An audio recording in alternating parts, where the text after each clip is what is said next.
¿Pero a qué les ha parecido hasta ahora el desarrollo? Hay cosas que ustedes no se habían imaginado que pasaron, ¿verdad?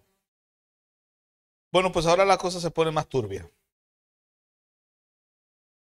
Ahora la cosa se va a poner mucho más turbia y mucho más tenebrosa. Porque vamos a pasar a la segunda sección de la iglesia en la Edad Media. Después de haber observado cómo se desarrolló la iglesia primitiva, desde que el Espíritu de Dios descendió en Pentecostés, cómo era la estructura, su liturgia, cómo pudo sobrevivir a las persecuciones del imperio a causa de las fuentes de prejuicio, cómo Dios levantó a los padres apologistas y a los padres apostólicos para defender el depósito de la fe, y también cómo esta iglesia alcanzaba a los no creyentes. Después de haber observado en la segunda etapa cómo se comenzó a podrir a través del proceso de constantinización eclesial, las reacciones que generó, entre ellas la reacción monástica, la reacción conciliar en la que los padres de la iglesia se enfrentaron a los sectores heréticos dentro de nuestro pueblo, y de cómo surgió el sistema papal, dejamos una nota hablando de que el sistema papal, para poder sostenerse, necesitaba con carácter de urgencia el apoyo de un poder político. En su primera instancia había sido el emperador romano. En la segunda sería el emperador bizantino, pero en esta ocasión necesitaban al emperador de los francos.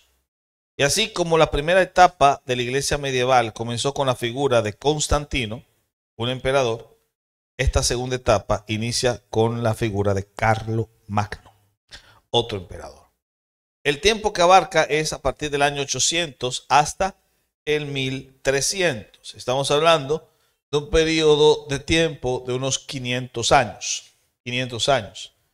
Todavía el contexto geográfico sigue siendo Europa. El contexto histórico ahora es el resurgimiento del Imperio Romano, pero ahora es un Imperio Romano sagrado. El Sacro Imperio Romano Germánico, que había sido fundado por Carlo Magno y que tenía como intención establecer un imperio cristiano, con todas las bases de la fe cristiana. Pero ¿cuál fe? La fe que se ha ido deformando tras el proceso de constantinización. No solo eso, este imperio fue de corta duración, duró todo lo que vivió Carlomagno y su hijo. Muerto el hijo, entonces el imperio colapsó, se desplomó porque se dividió entre los hijos, entre los nietos de Carlomagno, y al final estaba tan debilitado que no pudo soportar la nueva presión de invasiones generadas por los vikingos, los normandos, por los magiares, que eran los húngaros, que comenzaron a penetrar en ese imperio y que eran tribus paganas que no respetaban los espacios sagrados, pero que después terminarían siendo evangelizadas, y así nacerían los países cristianos de Europa del Norte, Escandinavia, Finlandia, lo que después, bueno, toda esa zona, ustedes la conocen. Dinamarca también, Irlanda, que fue agregada en este tiempo por las misiones de gente como Patricio y Columba. Y técnicamente es así como se va desarrollando este contexto histórico. Muy interesante, por cierto. No solo eso, también esta es una época de grandes hitos. Intelectualmente, esta es la época de los escolásticos, cuya figura principal es Santo Tomás de Aquino. Pero también aparece una nueva expresión arquitectónica. ¿Cómo se llamaba la expresión arquitectónica de la primera iglesia medieval? La basílica. La basílica. Aquí nació la catedral. La expresión arquitectónica que surgió acá hoy se conoce como la catedral. Ese estilo llamado catedral. ¿Cuál es la diferencia entre la basílica y la catedral? La basílica es más, ¿cómo le diríamos? Menos compleja. Es más austera.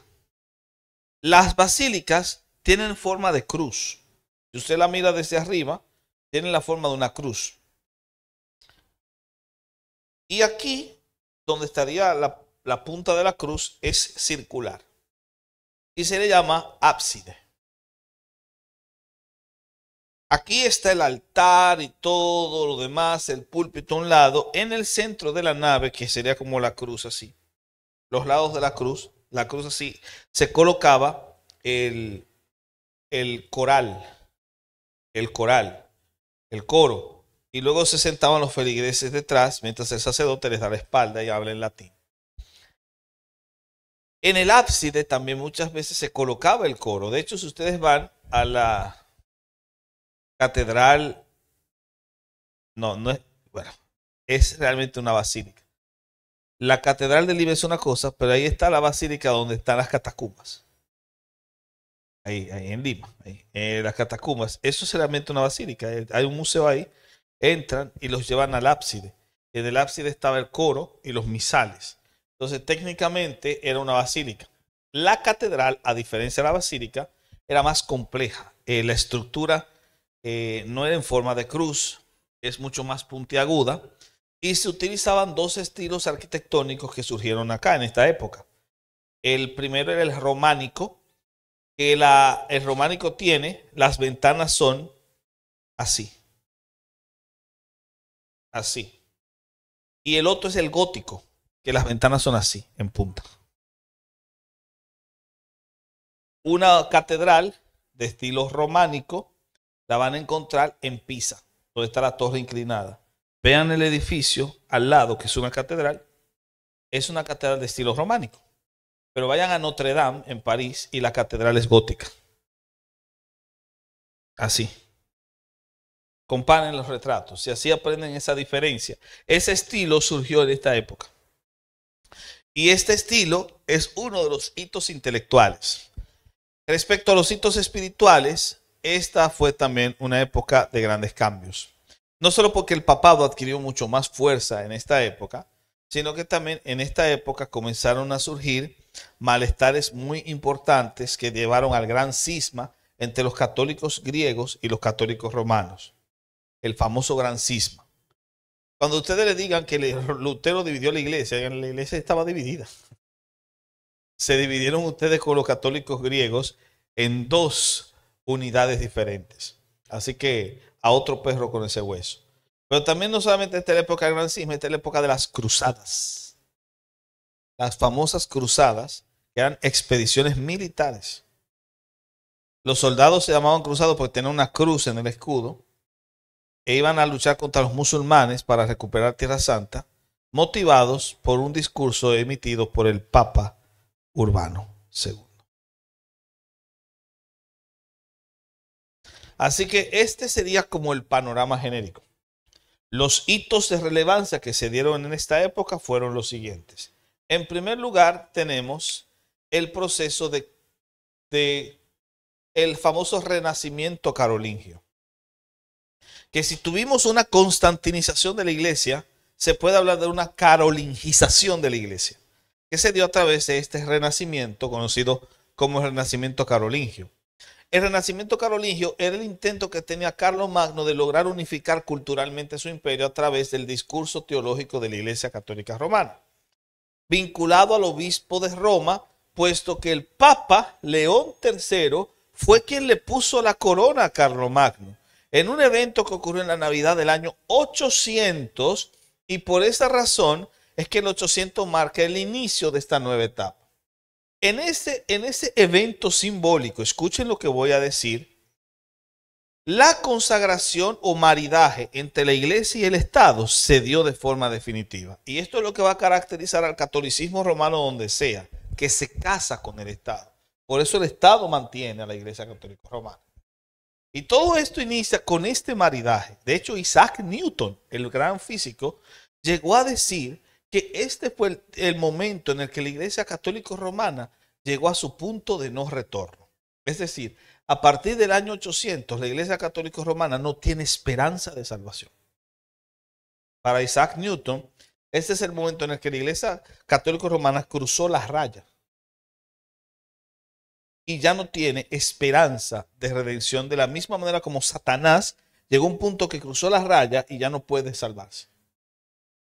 Si alguien espera que la iglesia católica romana se purifique y se redima, No hay esperanza de eso. Esta iglesia se volvió una sede corrupta y lo único que le queda es seguir pudriéndose más y más y más. ¿Cuándo pasó eso? Cuando nació el papado en el 606, no. En el año 800, cuando ese papa roñoso le puso la corona al emperador Carlomagno. A partir de ese punto, lo que va a venir es controversia y lucha. Un intento de reforma, vamos a ver, pueden pasar al siguiente, que va a darse a través de los monasterios con Benito de Aniano y a través de la universidad con Alcuino de York, pero que fue un total fracaso, porque después de eso vinieron controversias. Se dieron por lo menos unas 6 controversias en esta época. La primera controversia que se dio fue la controversia del filioque, una expresión que es muy importante para entender lo que ocurrió después, pero que no la voy a explicar ahora. La controversia del filioque inició en la época de Carlomagno. Otra controversia fue la controversia mozárabe. Esta sí se las voy a explicar. Hay 2 ritos. Bueno, cuando se habla de la misa en la Iglesia Católica Romana, esto es algo que es bueno que ustedes sepan, no se habla de solo un rito. La Iglesia Católica Romana tiene varios ritos diferentes de cómo hacer una misa. Estos ritos fungen o tienen una función denominacional. Ustedes ven que los católicos romanos a veces dicen que nosotros estamos divididos en múltiples denominaciones. Ellos también. Porque la palabra denominación también puede entenderse en un sentido litúrgico. Varias liturgias diferentes. Y los católicos romanos no tienen una sola liturgia, tienen varias. Y a veces se oponen entre sí. Por ejemplo, los católicos que son miembros de la fundación de Pío X están en contra de la misa nueva que nació en el Concilio Vaticano II. La misa del nuevo orden es una misa en la que el sacerdote no le da la espalda al pueblo, sino que da la misa mirándole la cara al pueblo y hablando en su idioma.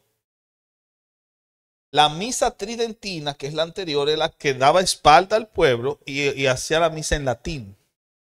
Los tipos tradicionalistas de Pío X rechazan la misa del nuevo orden y quieren la misa en latín. Y dicen que la misa del nuevo orden es una misa bastarda. Bastardean esa misa, pese a que es una misa de la Iglesia Católica Romana. Como si fuesen 2 denominaciones peleando. ¿Ven? Algo como lo que está pasando ahora entre los tridentinos y los católicos del nuevo orden se dio en esa época. Y a esa controversia se le llama controversia mozárabe, porque el rito mozárabe es una forma de hacer misa que nació en España. Cuando los españoles dejaron de ser arrianos y se volvieron trinitarios, querían mantener el estilo de misa que ellos conocían. Los católicos romanos le decían que no, tenían que tomar la misa latina, que era la que ellos tenían.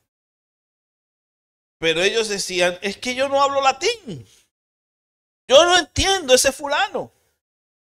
Déjenlo en mi idioma. Y esto generó una controversia que estalló en la época de Carlomagno. La tercera controversia fue la controversia sobre la predestinación. Un monje llamado Gotescalco de Orbá comenzó a leer a San Agustín. Se dio cuenta de que San Agustín defendía la doctrina de la predestinación, tal y como más adelante la entendería Calvino. Por eso se le llama una suerte de controversia proto-calvinista. Gotescalco de Orbá defendía la predestinación en términos agustinianos. Lo que hicieron con ese señor, con ese pobre monje, fue torturarlo hasta que lo volvieron loco. Esa fue otra controversia que se dio en esa época. La cuarta controversia fue la controversia de los ídolos. Acababan de celebrar el Concilio de Nicea II, el segundo, no el primero que yo les describí en anterior. El segundo Concilio de Nicea, donde se afirmó que si usted no besa a un ídolo y no le ora, usted es un anatema. Carlomagno, que esta fue una de las pocas luces que hay que aplaudirle, dijo, pero eso es idolatría. Hizo otro concilio en la ciudad alemana de Frankfurt. Y allí dijo que adorar y besar imágenes es idolatría. Y esto fue una controversia que se dio justo en esa época. Y la última controversia fue la controversia de la transustanciación. Los católicos romanos asumen una posición realista de la cena del Señor. Recuerden que la primera posición fue alegórica, que el pan no solo representaba el cuerpo de Cristo, sino a la iglesia. ¿Se acuerdan? Esta gente comenzó a decir que el cuerpo de Jesús era literal, que el pan se convertía literalmente en el cuerpo de Cristo. Se desarrolló una controversia porque hubo gente que dijo esto es una locura. Pero esa controversia terminó convirtiéndose en un dogma católico romano. Fueron 5 grandes controversias que se dieron en la época del Renacimiento carolingio. Y tras el colapso del Renacimiento carolingio con la invasión de los vikingos, etc., lo que le quedó al papado fue una época de oscurantismo como ustedes no tienen idea. Como no tuvo ya el apoyo imperial, el papado se fue degradando más y más. Era cierto que al ponerle la corona al emperador habían llegado al punto de no retorno. Se habían pasado de la raya. Y lo que quedó cuando se quedaron sin Carlomagno fue la total pudrición. Para que tengan una idea de lo podrido que estaba este sistema. Hubo un papa que desenterró a otro papa para juzgarlo como hereje. El papa Esteban desenterró al papa Formoso, que ya había muerto unos 30 años atrás. Lo desenterró, estaba en los huesitos, la calavera. Lo llevó a un concilio que se llama el concilio cadavérico o concilio del terror. Porque imagínense sentado un esqueleto con la ropa de papa y a otro papa condenándolo como hereje. Le mutilaron los 3 dedos que ya estaban huesudos, porque eran los 3 dedos con los que bendecía. Y lo quemaron. Quemaron el cadáver. Quemaron el cadáver. Imagínense, un papa condenando a otro que ya estaba muerto. Punto número 1. Punto número 2. En aquella época, los papas no eran elegidos por los cardenales. Eso no existía. ¿Quién elegía al nuevo papa cuando uno moría?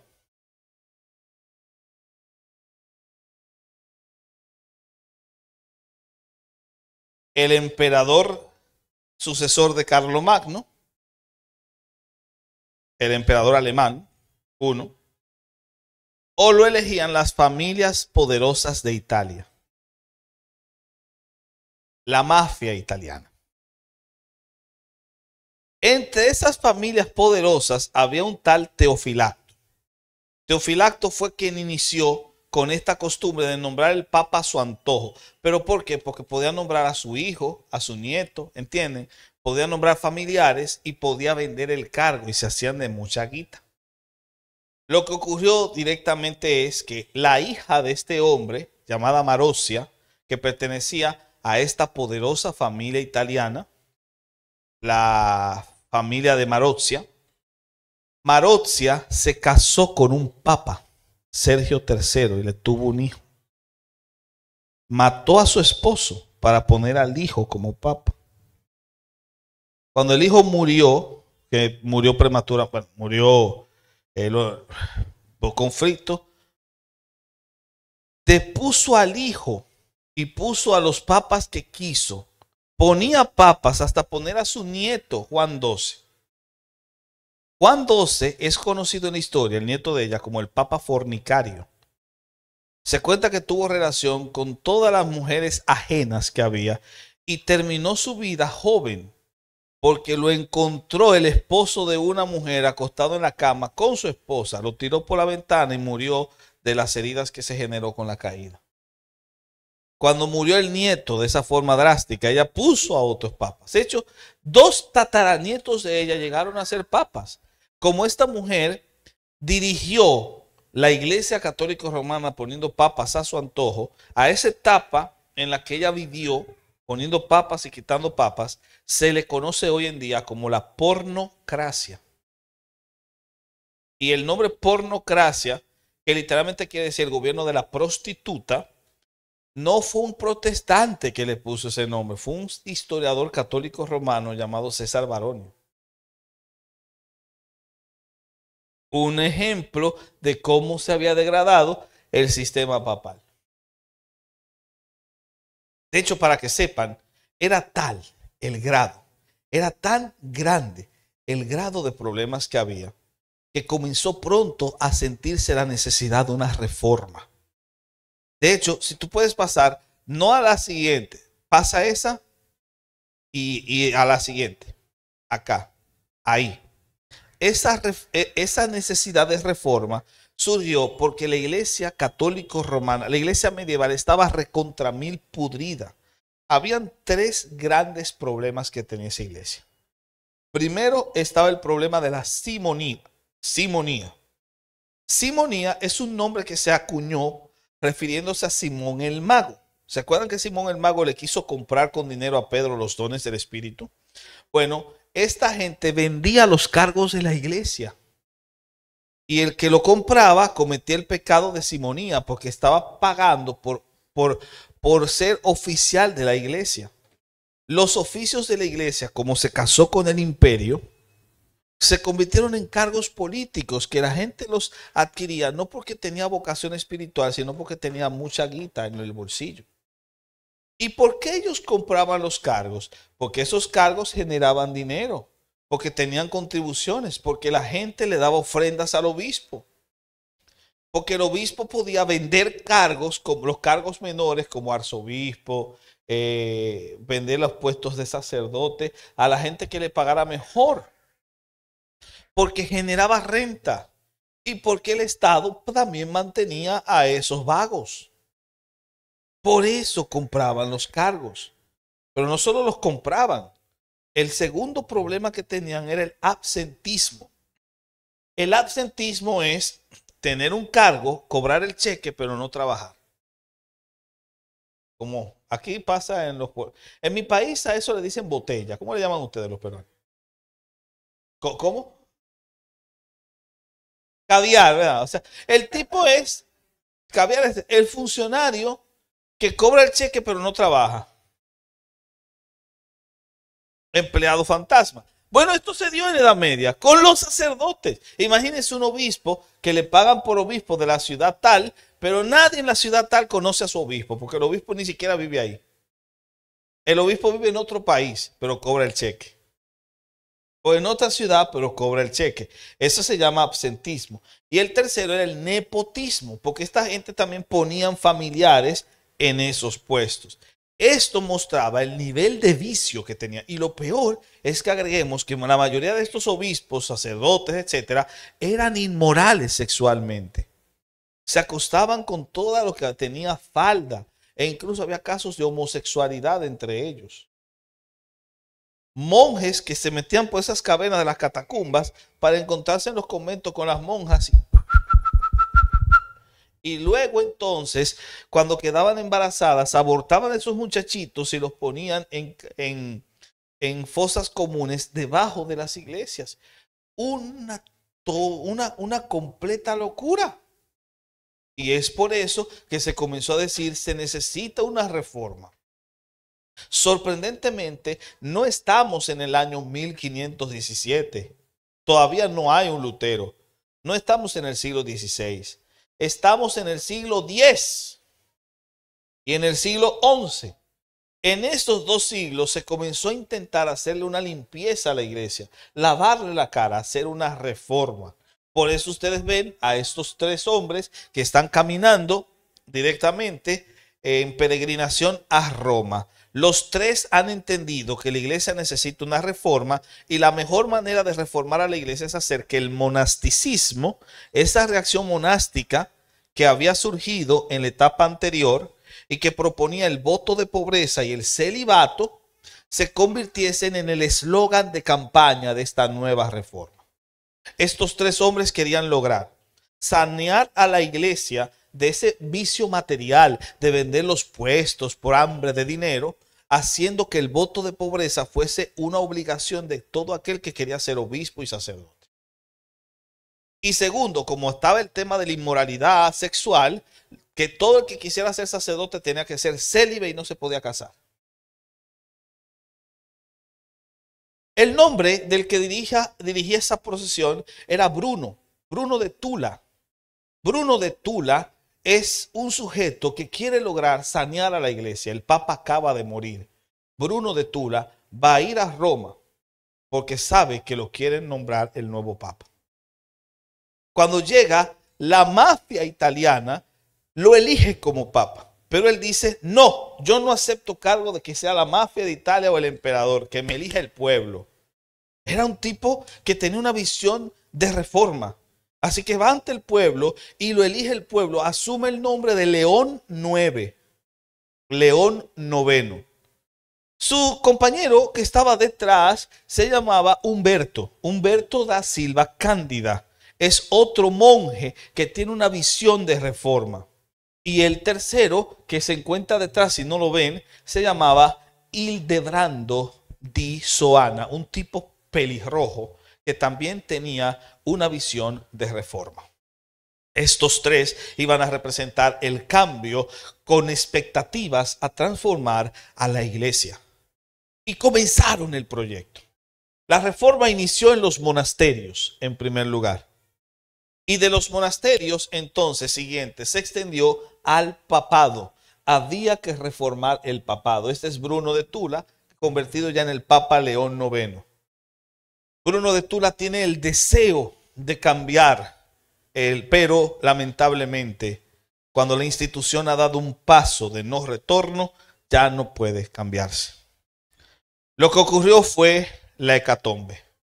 Lo primero que pasó, escuchen bien, fue que León IX comisionó a su amigo Hildebrando di Soana para que fuera a Oriente y pudiese arreglar las cosas con los católicos de Oriente que estaban a punto de separarse de ellos. ¿Podrá Hildebrando di Soana solucionar el problema? Veamos. ¿Puedes hacia atrás, por favor? Vamos hacia atrás. Ahí. Para que entiendan el gran trabajo que tiene Hildebrando, que tiene Humberto da Silva Cándida. Humberto da Silva Cándida es quien envía. Humberto da Silva Cándida tiene el gran compromiso de lograr sanear la situación que hay en Oriente. Los católicos de Oriente nunca fueron católicos dependientes de Roma, como hoy los católicos romanos intentan hacerles creer. No, los católicos orientales siempre fueron independientes. Se veían como iglesias autónomas que estaban vinculadas por una unidad doctrinal. Pero cuando los católicos de Occidente, que son los que hoy llamamos católicos romanos bajo el Papa, le agregaron filioque al credo, la cosa se recontramilpudrió. Es aquí que les hablo del filioque, que fue la controversia de las 5 que no les expliqué cuando hablé de Carlomagno. Filioque es una cláusula en latín que significa y del hijo. Filio es hijo en latín. Filioque es y del hijo. En el credo dice que el Espíritu Santo procede del Padre. Así dice. Procede del Padre. Así decía el credo y así fue aceptado en Nicea. Pero para poder agregar a los arrianos que se volvieron trinitarios de España, le agregaron filioque y del Hijo, que el Espíritu Santo no solo procede del Padre, sino que procede filioque, del Hijo. ¿Esto está bien o está mal? No está mal, porque el Evangelio de Juan enseña que el Espíritu Santo se subordina al Hijo. Él tomará de lo mío y os lo hará saber. Doctrinalmente no tiene problemas. De hecho, los protestantes somos filioquistas. Los protestantes creemos y aceptamos el filioque. El problema es que los orientales habían acordado con los de Occidente en el concilio de Éfeso, cuando se enfrentaron con los nestorianos, que si le iban a agregar una cláusula al credo, tenían que hacerlo en un concilio. Pero el Papa lo agregó por sus pistolas, violentando un canon del concilio de Éfeso y dando a entender que él tenía el poder para agregarle al credo sin necesidad de consultar a los demás obispos. Era un problema de autoridad. Y ellos dijeron, te bancamos que agregues el filioque, pero tenías que consultarnos a nosotros. Y al no consultarnos a nosotros es porque te crees que estás por encima de nosotros. Y eso generó un conflicto que León IX quería resolver. Para eso envió a Humberto da Silva Cándida. Siguiente, porque lo que tiene que hacer Humberto es lograr que el Papa León IX y Miguel I Celulario, que sería el Papa de Oriente, pudiesen estar de acuerdo y no se dividan. Pero Humberto da Silva Cándida era un pésimo diplomático, malo, no sabía griego, creía que el latín era el idioma que hablaba Jesús. ¿Saben lo que es eso? Y no solo eso, sino que aparte de todas estas cosas, este señor humilló a Miguel diciendo que el Papa tenía más autoridad que él y lo excomulgó. La reacción de Miguel I ante esa humillación que hizo Humberto frente a toda su congregación fue decirle: yo no acepto la autoridad de León y tú eres un extranjero aquí. Usted no manda en casa ajena, el excomulgado es usted. Y así la Iglesia Católica de Occidente y la Iglesia Católica de Oriente se separaron. Y la separación fue tal y tan desastrosa que hasta murió gente, señores. Cuando se separaron, lo primero que ordenó hacer el emperador de Oriente, Andrónico I, fue ordenar una matanza de católicos romanos que vivían en su ciudad. Murieron, ¿cuántos dice ahí? 60,000 católicos romanos. La cabeza del obispo Juan se la llevó un perro.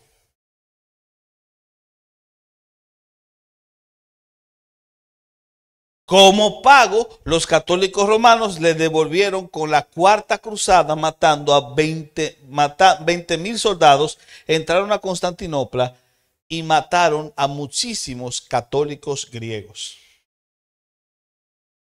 El conflicto se mantuvo hasta en el 1965, cuando se levantaron las excomuniones. Pero aún así, los católicos griegos no consideran a los católicos romanos sus hermanos.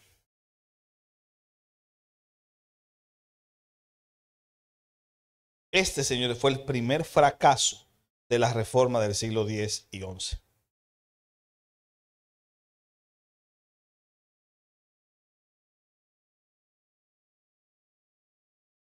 El segundo fracaso, vamos a ver, siguientes.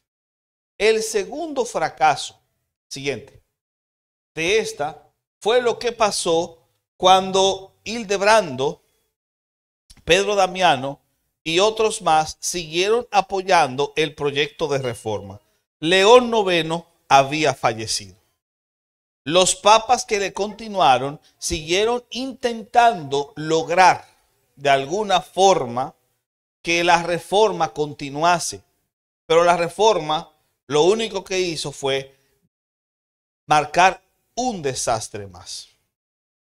Porque por más que se intentó sanear al papado de ese hambre de poder político, lo que hicieron personas como Hildebrando, que terminó convirtiéndose en el Papa Gregorio VII, fue darle tal autoridad al poder papal que desarrollaron una doctrina conocida como la doctrina del Utrumque Gladium, la doctrina de la otra espada. Ellos decían que el Papa tenía dos espadas, la del cielo y la de la tierra. ¿Qué significa eso? Que el Papa tiene autoridad en el cielo y tiene autoridad en la tierra, y los reyes de la tierra tienen que someterse a él. De hecho, Gregorio VII inició una guerra que duró muchos años contra el emperador de Alemania, que no se le quiso someter. Una guerra que llevó a la pérdida de muchas vidas inocentes. Una crisis económica que le trajo a Italia. Todo porque el Papa quería mantenerse como la autoridad por encima de todos los demás. Y los que le sucedieron a él no cambiaron la iniciativa. Inocencio III decía que él era Dios en la tierra. Que el Papa, al ser el vicario de Cristo, era un segundo Dios en la tierra. Y que no necesitaba consultarle a nadie para imponer una doctrina. Por eso impuso la doctrina de la transustanciación, porque le dio la gana.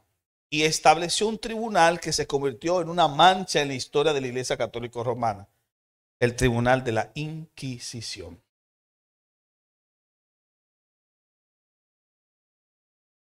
Fue justamente por esta idea de poder que ustedes van a ver, siguiente diapositiva, al Papa literalmente comisionando ejércitos. Urbano II comisionando ejércitos con una cruz en el escudo, los soldados cruzados para ir, siguiente diapositiva, a Tierra Santa a conquistar Tierra Santa en el nombre del Papa. Surgieron, señores, órdenes militares, monjes que se creían guerreros, que decidieron hacerse soldados pese a ser monjes para matar gente en el nombre de Cristo, como es el caso de los soldados, de los caballeros templarios o el caso de los hospitalarios, etcétera. Todo por esta hambre de poder representada por el obispo de Roma. Yo les pregunto, este deseo vuelve hacia atrás de estos tres peregrinos, atrás, ahí, de estos tres peregrinos de lograr sanear la iglesia, ¿se logró? Fracasaron en el intento. Lo único que pudieron lograr, lo único exitoso de esa reforma fueron dos cosas. Que después de esa reforma, a partir de ahí, ya no era el emperador, ni tampoco las familias italianas las que elegían el papa, sino los cardenales. Que hasta el día de hoy, los cardenales dirigen los cónclaves para elegir al papa. Eso se logró ahí. Y lo segundo que se logró es que los sacerdotes no se casen. Eso fue lo segundo que lograron. A partir de ahí es que los sacerdotes ya no se podían casar. Y eso generó un problema mayor, porque despertó un monstruo escondido, la pederastia, que es una de las manchas que el catolicismo romano tiene hasta el día de hoy. Para que tengan claro cuán grande es esta mancha, la sede, como cuatro sedes de Estados Unidos, católicos romanas, se han declarado en bancarrota, en quiebra, porque han tenido que invertir todo el dinero que reciben en silenciar a las víctimas de pederastia de los sacerdotes. 4 sedes, entre ellas la de Mississippi, si mal no me acuerdo, que invitó, ¿saben cuánto? Para callar a 12 personas, gastaron unos 120 millones de euros. Solamente para callar a 12 personas, como a los 3 años, se les saltó otro escándalo de 300 personas. 300 personas que estaban diciendo que habían sido víctimas de sacerdotes. Y cuando ellos vieron 300 personas, si con 12 se nos fueron 120 millones de euros, con 300 nos vamos a quedar por se declaran en bancarrota, para no tener que lidiar con eso. Un monstruo que surgió de esa reforma fallida. No es de sorprender, siguiente página, que aparecer ante el fracaso, no,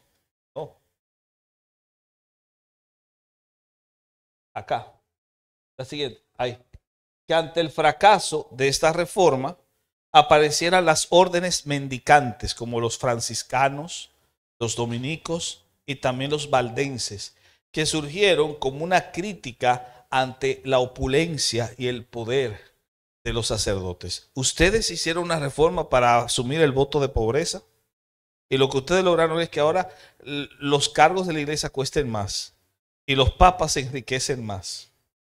Bueno, si ustedes no pueden vivir el cristianismo como debe ser, yo que no soy ni sacerdote ni nada, que lo que soy es un simple monje, asumo el voto de pobreza. Y así laicos, muchos de ellos que venían de familias ricas como Francisco de Asís, como Pedro Baldo o como Domingo de Guzmán, decidieron renunciar a sus riquezas y asumieron el voto de pobreza como una especie de bofetada en la cara de una reforma fallida. Y pese, puedes pasar a la siguiente, a que esta época fue una época iluminada, voy a decirlo así, siguiente, por un grupo de académicos conocidos como los escolásticos, siguiente, que van a tener representación en figuras de la talla de Anselmo de Canterbury, de Buenaventura y de Tomás de Aquino, que van a ser representantes muy importantes de una academia y de una intelectualidad muy avanzada. Aún así, esta fue una época repleta de oscuridad. ¿Por qué? Porque esta gente se enfocó en reformar el papado, pero no quiso reformar la doctrina. Y esa fue la razón de su fracaso. De ahí que termine esta etapa con una sensación como la que ustedes sienten ahora, de cansancio, de hastío. Pero no cansancio de la conferencia, no, sino del fracaso, de que no se logró nada, de que la iglesia empeoró, la necesidad de una reforma. Y esto nos lleva a un punto sorprendente. Siguiente etapa, no es, ya vamos a la etapa siguiente. Y quiero que sepan esto. Esto que vemos aquí no se corrigió. ¿Podía empeorar más? ¿Ustedes creen que la iglesia como se encontraba podía empeorar?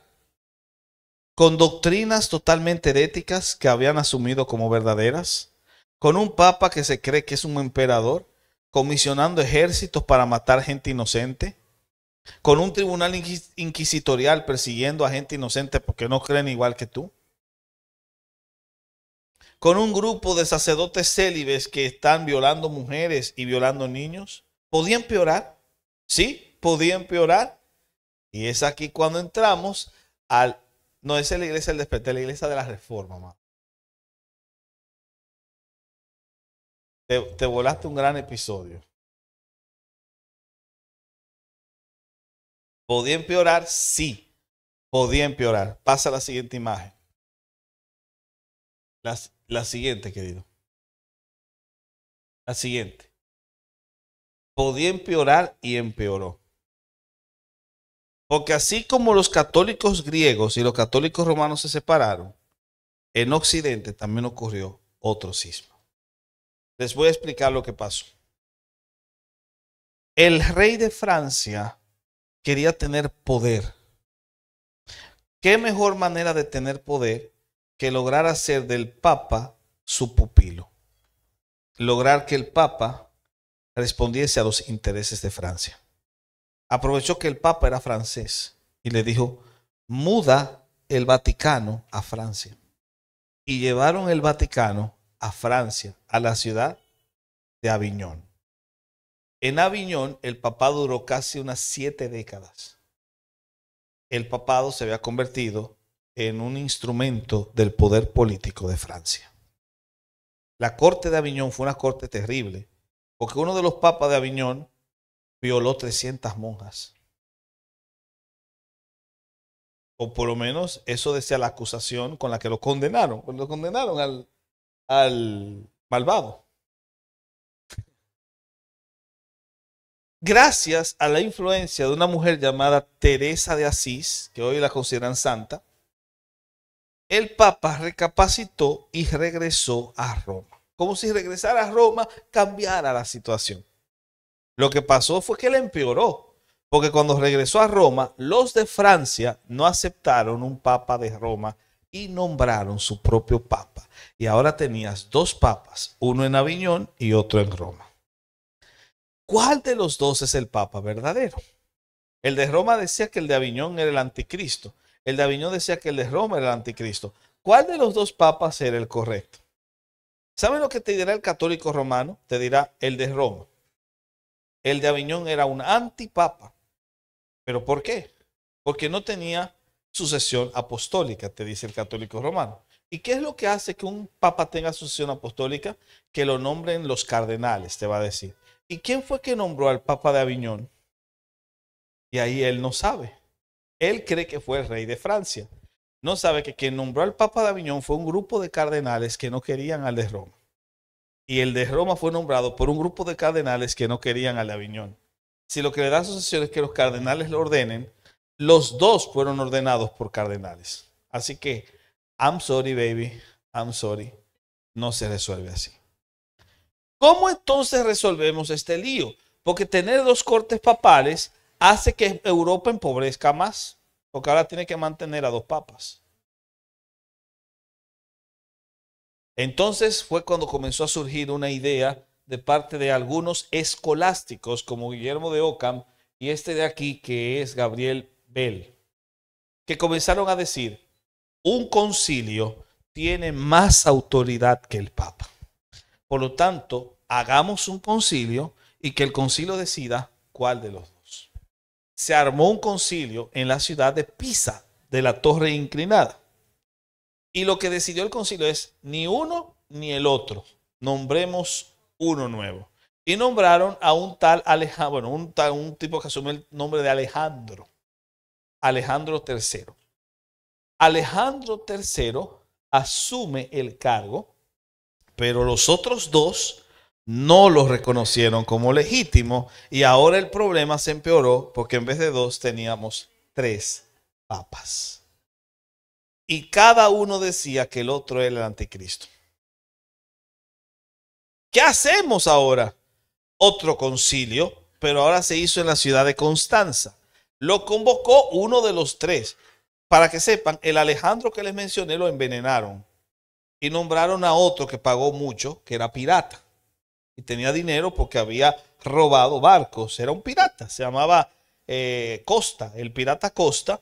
Y el pirata Costa asumió el nombre de Juan 23.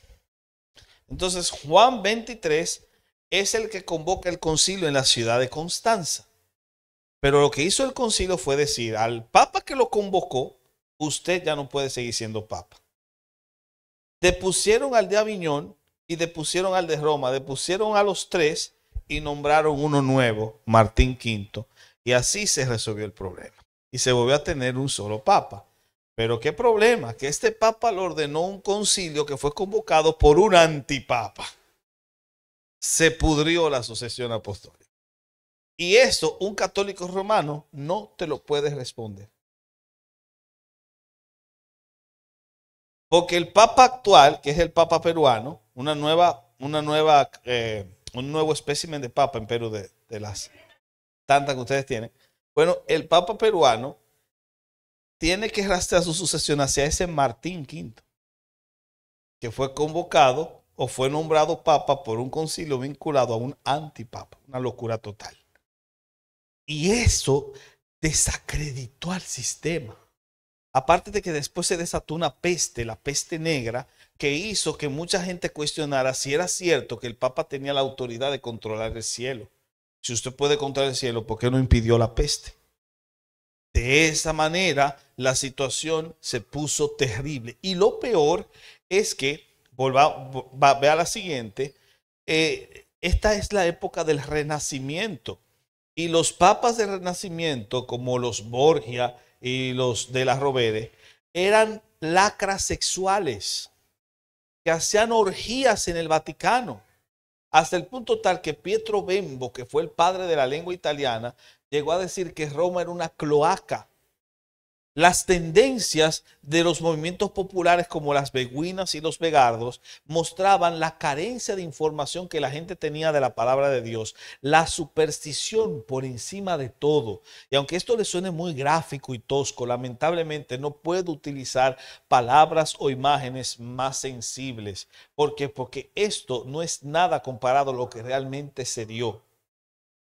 Por eso la gente decía necesitamos una reforma. Las primeras voces de reforma fueron las de estos 3 hombres acá. John Wycliffe, Jan Hus, Savonarola. A este lo quemaron, a este lo quemaron, a este no lo pudieron quemar, pero lo desenterraron para poder quemarlo.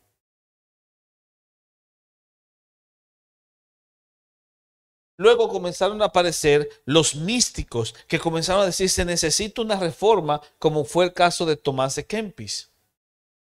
Y después vinieron los humanistas como Erasmo de Rotterdam que pretendían que a través de volver a los idiomas originales se podía rescatar el mensaje de Jesús. Todos ellos anhelando que haya una reforma. Y Dios parece que estaba orquestando que todo resultase para que se diera una reforma porque se acababa de inventar la imprenta. Y la imprenta se iba a convertir en un instrumento importante para el triunfo de la reforma que vendría. Y todo nos lleva a una catedral donde está predicando un hermano de la vida común llamado Johannes Giller. Johannes Giller tiene al emperador Maximiliano de Alemania enfrente y le dice, se necesita una reforma. Se anhela una reforma. Si el emperador o el papa no la pueden traer, Dios levantará una piedra. Poco sabía este hombre que esa piedra estaba lista. Y el nombre de esa piedra era el de un monje que en ese momento estaba estudiando las Escrituras. El nombre de ese monje, siguiente diapositiva, era Martín Lutero. Pero de esto vamos a ver después de la pausa.